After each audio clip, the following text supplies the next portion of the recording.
Hello दोस्तों, प्रणाम। मैं सुमन गुप्ता अपने यूट्यूब चैनल पर आप सभी का स्वागत करती हूँ। आप सभी के बीच में ये बहुत ही प्यारा हवन गीत गाने जा रही हूँ। अच्छा लगे तो लाइक और सब्सक्राइब करिएगा। मटिया के बेदिया बनाई हवन अगना में कराई बे हो। मटिया के बेदिया बनाई हवन अगना में कराई बे हो। गैया के गोबरा से अगना लिपाइब, गैया के गोबरा से अगना लिपाइब। गजे मती चौक पुराइब हवन अगना में कराइब हो। गजे मते चौक पुराइब हवन अगना में कराइब हो।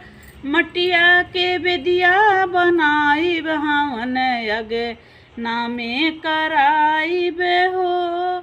मलिया घरे जाइबे फूलवा ले आइबे, मलिया घरे जाइबे फूलवा ले आइबे। रची रची बेदिया सजाइबे हवन अगना में कराइबे हो।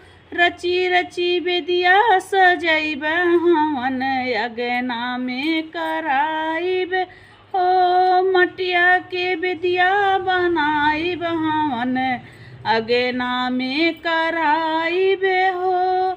मटिया के बेदिया बनाइब हवन अगना में कराइब हो।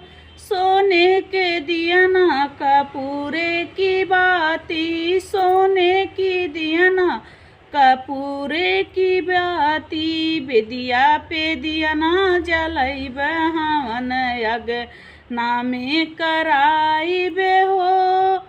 बेदिया पे दियना जलाइब हवन अगना में कराइब हो। मटिया के बेदिया बनाइब हवन अगना में कराइब हो।